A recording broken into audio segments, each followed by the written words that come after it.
జగన్మోహన్ రెడ్డి గారండి ఈరోజు ములాఖత్తుకు సంబంధించి అడుగడుగున పెద్ద ఎత్తున జనాలు.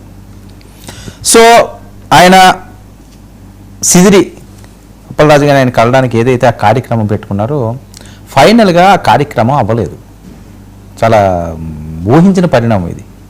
ఎందుకంటే మొదటి నుంచి కూడా పోలీసులు చెప్తానే ఉన్నారు, ఉదయం నుంచి కూడా మీరు చూసే ఉంటారు అందరూ కూడా, అదేదో కాన్వాయిల్గా వెళ్ళకూడదు, భారీగా జన సమీకరణ చేయొద్దు, మీరు ములాఖత్తుకి వెళ్ళాలి, ఆయన కలిసి మళ్ళీ వచ్చి వెళ్ళిపోండి, మీరు ఎక్కడికి వెళ్ళాలనుకుంటే అక్కడికి, అంతేగాని రోడ్ షోలు ఇలాంటివి చేయొద్దని చెప్పి పోలీసులు పదే పదే చెప్పినప్పటికీ కూడా ఎక్కడికక్కడ పెద్ద ఎత్తున జనాలందరూ కూడా జగన్మోహన్ రెడ్డి గారు ఆ రూట్లోకి రావడంతో ట్రాఫిక్ కదలలేదు గంటల తరబడి. ఈయన యాక్చువల్గా 3 గంటలకి అక్కడికి వెళ్లాల్సి ఉంది యాజ్ పర్ స్కెడ్యూల్ ప్రకారంగా, కానీ 5-10 నిమిషాలకి ఈయన వెళ్ళారు. సో ఇంకేం ఇస్తారు, ఇచ్చే ఛాన్స్ లేదు. అంతేకాకుండా సోషల్ మీడియాలో బాగా ఎక్కువగా ప్రచారం జరుగుతున్న అంశం ఏంటంటే పోలీసులు ఇష్టారాజ్యంగా చేశారు, లాఠీ చార్జీలు చేశారు, అడుగడుగున ఇబ్బంది పెట్టారు కార్యకర్తల్ని అని వాళ్ళు మాట్లాడుతున్నారు. లేదు, ట్రాఫిక్ జామ్ ఇది అఫీషియల్ ప్రోగ్రాం కాదు కదా, ఒక ర్యాలీ పెట్టుకుంటే దానికి తగ్గట్టుగా ముందస్తుగా చర్యలు చేపడతారు. సో అది కాకుండా మరి ఈయన జగన్మోహన్ రెడ్డి గారు తీసుకున్న ఈ కార్యక్రమం, అందులో ములాఖత్తుకి వెళ్తున్నప్పుడు మరి ఈ రకంగా పెద్ద ఎత్తున జన సమీకరణ ఆయన ఎవరు జన సమీకరణ చేసుకుంటారు, ఆటోమేటిక్గా లీడర్ వచ్చేసరికల్లా వస్తుంటారు. సో టెక్నికల్గా చూసుకుంటే ఇందులో ఈ అంశాలు, ఆయన జైలుకి వెళ్దాం అనుకోవడం, వెళ్ళలేకపోవడం, ఆయన ఇచ్చిన షెడ్యూల్ దాటిపోవడం, తర్వాత 5 గంటల తర్వాత వెళ్తే వాళ్ళు అంగీకరించకపోవడం, అక్కడ జగన్మోహన్ రెడ్డి గారు సీరియస్ అయ్యారని కూడా పెద్ద ఎత్తున వార్తలు హల్చల్ చేస్తున్నారు. మరి మాజీ జడ్జి గారు శ్రవణ్ కుమార్ గారు మనతో పాటుగా లైవ్లో సిద్ధంగా ఉన్నారు. మరి టెక్నికల్గా అంశాలన్నీ ఆయనకి తెలుస్తుంది కాబట్టి జ్యుడిషియల్ పరంగా ఆయన్ని అడుగుదాం. శ్రవణ్ గారు నమస్తే అండి. సార్ వినిపిస్తుందా? గుడ్ ఈవినింగ్ అండి. Okay, good evening sir. ఎలా చూడాలి జగన్మోహన్ రెడ్డి గారు ఈరోజు ఆయన సాగిన ప్రయాణం? ఆయన అసలు 3 గంటలకు ఎప్పుడో వెళ్ళాలి, ఆయన ములాఖత్ అవ్వాలి, వచ్చేయాలి, కానీ అది జరగలేదు. ఆయన వెళ్ళిన పని అయితే జరగలేదు ఈరోజు ఉత్తరాంధ్ర పర్యటనలోని. సో దీన్ని ఏ రకంగా చూడాలి? 5 తర్వాత ఎలా చేయనన్నారట, 10 నిమిషాలు లేటుగా ఈయన వెళ్ళారట, 10 నిమిషాలు ఆ టైము 5 లోపు వెళ్ళాలా, 5 దాటిన తర్వాత ఎట్టి పరిస్థితుల్లో ఎవరిని కూడా అంగీకరించరా ములాఖత్ చేయడానికి? గతంలో ఏమన్నా ఇలాంటివి జరిగినాయా?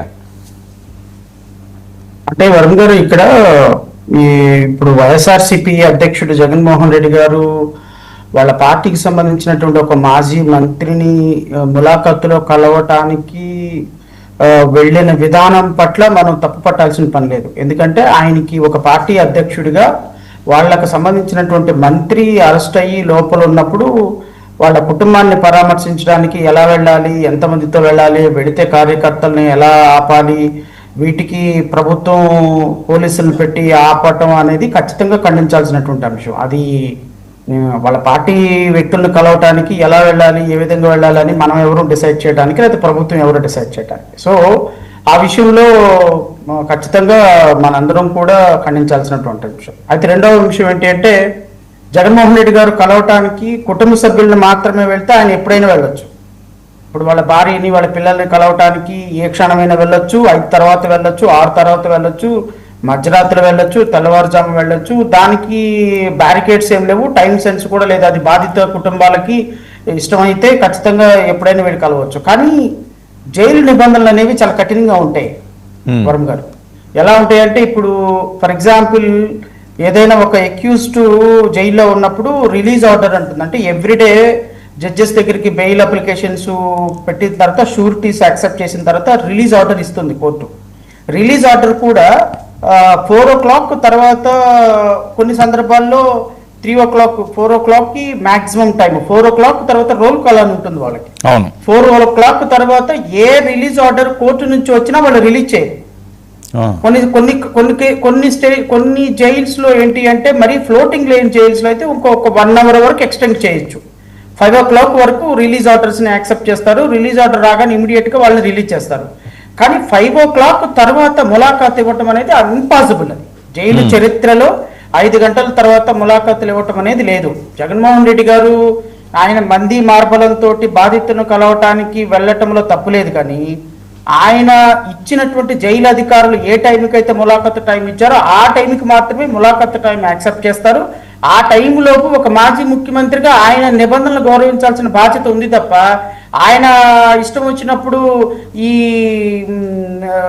ఏదైతే యాత్ర ఉందో యాత్రను చేసుకుంటూ ఆయన ఇష్టం వచ్చినప్పుడు వెళ్ళిపోయి కోర్టులో నేను నుంచుంటాను, ఆయన ఇష్టం వచ్చినప్పుడు జైలుకి వెళ్తాను, అప్పుడు ఖైదీని చూపించాలి అంటే జైలు నిబంధనలు ఎట్టి పరిస్థితులు యాక్సెప్ట్ చేయవు. ఒక మాజీ ముఖ్యమంత్రిగా కూడా ఒకవేళ నన్ను యాక్సెప్ట్ చేయండి, నేను మీట్ అవుతాను అని ఆయన వాళ్ళ అధికారుల మీద ఏమైనా సీరియస్ అయితే ఆ సీరియస్ అయిన విధానం కూడా తప్పు పట్టాల్సిన పరిస్థితి ఉంటుంది.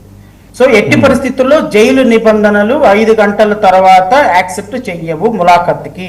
ఈవెన్ లోపల ఉన్న ఖైదీని బయటకు రానివ్వరు, బయట ఉన్న వాళ్ళని ఏ ఒక్కరిని కూడా లోపలికి వెళ్ళనిచ్చేదానికి జైలు నిబంధనలు యాక్సెప్ట్ చేయవు. ఈవెన్ కోర్టు ఆర్డర్నే వాళ్ళు యాక్సెప్ట్ చేయరు 5 గంటల తర్వాత. ఇంకా అట్లాంటిది ఎవరో ఒక వ్యక్తి అక్యూజ్ని కలవటానికి వస్తారంటే ఎలా యాక్సెప్ట్ చేస్తారు? సో ఈ విషయంలో జగన్మోహన్ రెడ్డి గారు ఒకవేళ జైలు అధికారులను తప్పుపడితే దాన్ని మనం ఖచ్చితంగా ఖండించాల్సిందే. జగన్మోహన్ రెడ్డి గారు ఎట్టి పరిస్థితుల్లో జైలు అధికారులను అనటానికి కానీ, లేకపోతే ఒకవేళ మాజీ ముఖ్యమంత్రిగా ఆయనకున్నటువంటి లా మీద ఎంతవరకు రెస్పెక్ట్ ఉండాలో అంతవరకు రెస్పెక్ట్ లేదని అయితే నేను భావిస్తాను. సరే, ఈరోజు ఆయన వెళ్ళిన నేపథ్యం కానీ లేకపోతే జనాలు వచ్చేస్తే ఆయన వెళ్ళిన నేపథ్యం అంటే ఆయన కావాలని చేయలేదు అంటున్నారు. జనాలు నన్ను చూస్తే శివాలు ఎత్తుతున్నారు, సిక్కులు మొత్తం శివాలు ఎత్తింది, వేలాది మంది తరలి వచ్చేస్తున్నారు, జగనన్న వస్తున్నాడు అని చెప్పి మేమేం చేయగలం అని చెప్పి వైఎస్ఆర్సీపీ శ్రేణులు అంటారు. ఒక ములాఖత్కి వెళ్తున్నప్పుడు ఈ రకంగా వెళ్ళడం, ఇన్ని గంటలు ఆలస్యం అవ్వడం, దీన్ని ఏ రకంగా చూడాలి? మీరు ఉదయం నుంచి చూసే ఉంటారేమో కదా.